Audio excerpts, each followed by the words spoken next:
Well, ladies and gentlemen, the time has arrived. It's Judgment Day for Mr. TayK here. Oh, I'm sorry, I mean Mr. TayK 47. This pew-pew slinging ghetto death dealer. We'll find out what happens when society decides he's useless to them and throws him away into the gulag for life forever, experiencing the trauma of bullying by inmates who are 5 times bigger than him and could floss their teeth using this entire young man's body.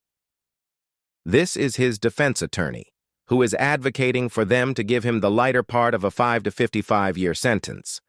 In my opinion, it's a long shot, especially considering he's already convicted of a deletion in a separate case that they now know about. They not have to determine how much more time he's going to get on top of that existing sentence. The juvenile justice system, child protective services, something other than a killing floor.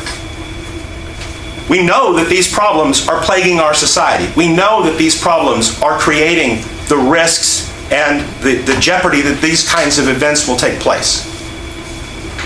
But this is where we sit.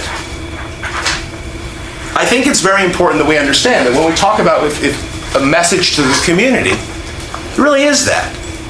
At the bottom line, what the state wants us to do is to be able to say that this is a classic example that they did their job. We put a man away for life in prison because of a brutal murder. And it's not just one, it's 2. This guy's been to prison before. And he's a bad guy, and he's written rap songs, and he's a member of the Long Island, or the Long Beach Insane Crips. Whatever they want to say about it, there's a propagandist. Mr. McIntyre is also a human being. That his dignity is just as important as the deceased, as Mark Saldivar's. That's just the reality of it. We can couch it in terms of right and wrong, we can point the finger, we can blame. But every human being has that same level of dignity. The Bill of Rights doesn't have an asterisk that says except for convicted criminals. Our founders recognized the inherent dignity of every single person.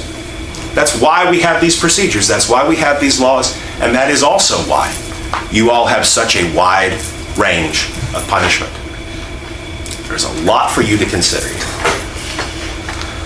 I want you to also just consider again, to go back to it, that while you have rejected self-defense, and I understand that what we are critically talking about here is a bad decision in the face of a pretty significant circumstance. Defense exhibit number 5 is still in evidence, and it's still something I want you to go back and look at. And you're going to see that shattered windshield. And you're going to understand that this is what is being experienced by this boy in this moment. Are we right to say it's not good enough? That's not an acceptable reason to pull a gun on someone? This guy is really reaching here. I have not heard the word personal or accountability come out of his mouth for one time. They're forgetting that this young man had the ability to change the outcome of the entire situation, but chose not to in the face of popularity and clout. He directed everything about this situation and could have easily walked away, but chose to go through with the violent act that ended this young man's life. For murder. You've also heard some testimony that Mr. McIntyre is not the trigger man in that case. Mr. McIntyre didn't act alone. But Mr. McIntyre was in the company of older people who were bad company, who were creating problems for him. There seems to be a theme here. Falling in with the wrong crowd, falling in with older people, and trying to take their direction. Before we can say that that doesn't merit any consideration and what punishment to give him, we need to be asking ourselves where were all of us. So wait a minute, now you're going to blame society for the decisions that one or group of men made in one moment? You're going to hold society as a whole responsible for one dumbass decision made by one dumbass young man who chose to end someone else's life? That's our fault? Got it. Notice, I still don't see a group of people behind him with their sign screaming, "Free this young man." I wonder where his friends are now. To express. It's not acceptable. This is a weighty choice because I fully understand everything the state's going to get up here and tell you, and everything the state said. Mark is a human being. Mark was entitled to that dignity. Tamor took it from him. That's worth something. I'm not suggesting it isn't. I'm just asking you to balance that against everything else that needs to be considered. Lastly, I want to talk to you about something that's a little bit more technical. You have here a judgment from Tarrant County Right, 2 minutes. where Mr. McIntyre received a sentence for 55 years, and then several concurrent sentences for accompanying offenses in the same transaction, which ran concurrent with that. So you understand, he's serving a 55-year sentence in prison as we sit here today, okay? I want to be clear about this. This isn't a situation where if you all express leniency and give him a low sentence, he's going to be out in a couple of years. Okay, so I've just figured out that this young man is screwed from the gate. What the hell do you mean? A couple of years. What part of a 55-year sentence means that it will be either shortened or the window down to a few years? 55 years is 55 years, that's no cakewalk. For him, that may just end up being his life sentence. He's trying to wash this down like it's something that he's going to just walk off with into the sunset after he gets out of prison in 55 years. Until all of that time has been satisfied, however it gets satisfied. So understand that. There's a lot of temptation in these sorts of things. It's almost like when you're negotiating for the purchase of a house and you're talking about 20,000 here and 40,000 here, and these are big numbers and they're being casually thrown around. When we're talking about something as significant as this, and with the options are 5 to 99 or 2 to 20, it's easy to start talking about numbers like 40, 30, 20, 15, 10, as if it was just no big thing. How do you mathematically quantify in your head the time that's spent in those places? And you heard testimony about what a jail's like. Try to understand. It's incumbent on you to just focus on this. Focus on this and know that there is a possibility in the court's discretion that it will be stacked. This gang stuff, don't fall for it. There's nothing to it. It's just trying to smear him in your eyes. So I have to call bullshit. If you go on your phone and pull up this young man as a GIF, every single one that you see has him either toting a pew-pew or doing those dumb hand gestures that indicate they are a part of some criminal organization or a gang. So that's not going to fly. Little place. There are no good people there to provide counsel. There is no way to get better. You have to live. You have to survive. And so, as a natural consequence of that, sometimes people join up with other groups of people. A lot of it's on racial lines. You heard that. So this is the prosecutor. And oh boy, is this man determined to give Mr. Clean Cut over there some rather lengthy prison sentences.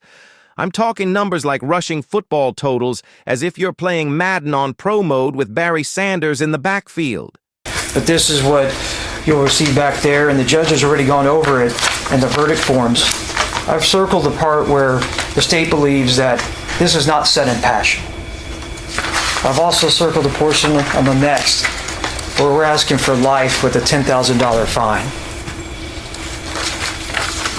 It's very few times that you're able to come up here and argue that the individual not only has the murder that you convicted him of, but also another murder that he was convicted of. It's not very often.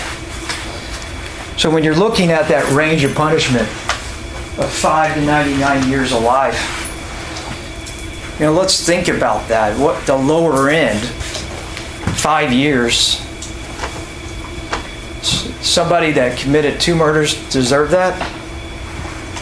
Plus ag robberies, gang affiliation, shoot a in his mother face, condoms, lube. Who's he speaking of? Is Mark? That he shot in his mother. You know, I'm actually shocked and surprised that he's not being admonished for using profanity while delivering his closing argument as to why this young man deserves to get cookies and pies taken from him from the rest of his unnatural ass life. The case. And then he posted out there. Glorifies this lifestyle. So 5 years. That's somebody that goes in and unplugs it. A plug from the medical device supporting their wife or husband that's dying of cancer and is pain. That's murder. You intentionally and knowingly did it. That's what that is. What's in between? 5 years and 99 years of life. 20 to 40 years? Maybe. Got 55 years on his last murder, and supposedly he wasn't even the shooter. For context, he was convicted because he was just there. I don't believe it was ever determined that he had a hand in pulling the trigger, but the fact that he was there in that moment is what got him the 5-decade sentence for his other conviction. However, that's if you're just a shooter and not a repeater, meaning that you did 2 murders. He's done 2 murders, affiliated with 2 murders and aggravated robberies.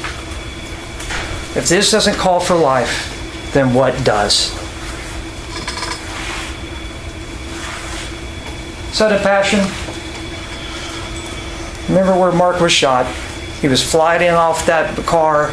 He was shot in the shoulder. It went across his body. He was on his hands and knees.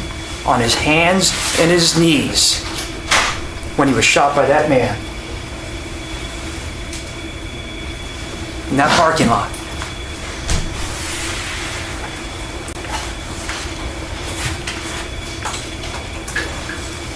Mark had to jump on that hood to get back his stuff. And I understand you couldn't agree on robbery, but there's no doubt that Mark's things were in that car. No doubt. His wallet ended up to that Mexican food restaurant, thrown about by these individuals, by Mr. Tamor McIntyre, TayK 47. Person of ordinary temper, TayK 47. Ordinary temper. Ain't for murder then. He's given a chance to show that he can get on bond, be out in our community with an ankle monitor, and abide by the rules. But what does he choose to do? Cut it off, and let's go down to San Antonio, Texas, and murder somebody. Let's go on. He doesn't get caught here in San Antonio. He runs off to New Jersey to hide away, to release his song, The Race, because he had to beat it. He had to beat this case. That's what he chose to do.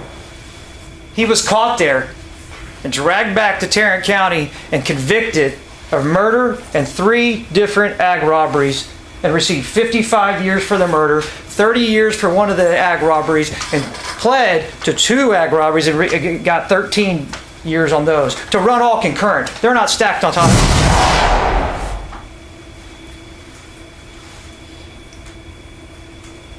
It's a simple ask here is please assess a just verdict. A just verdict in this case, considering all the evidence that's been presented in front of you over the course of 2.5 weeks, is nothing less than life. Nothing less than that. Thank you very much, ladies and gentlemen. All right, ladies and gentlemen, you heard all the testimony that you're going to hear in this case. Deputy Lauren will take you back to the jury room, and of course, the alternates will be placed in a separate room. All right, everyone, please rise for the jurors. I will be waiting for a verdict and will bring it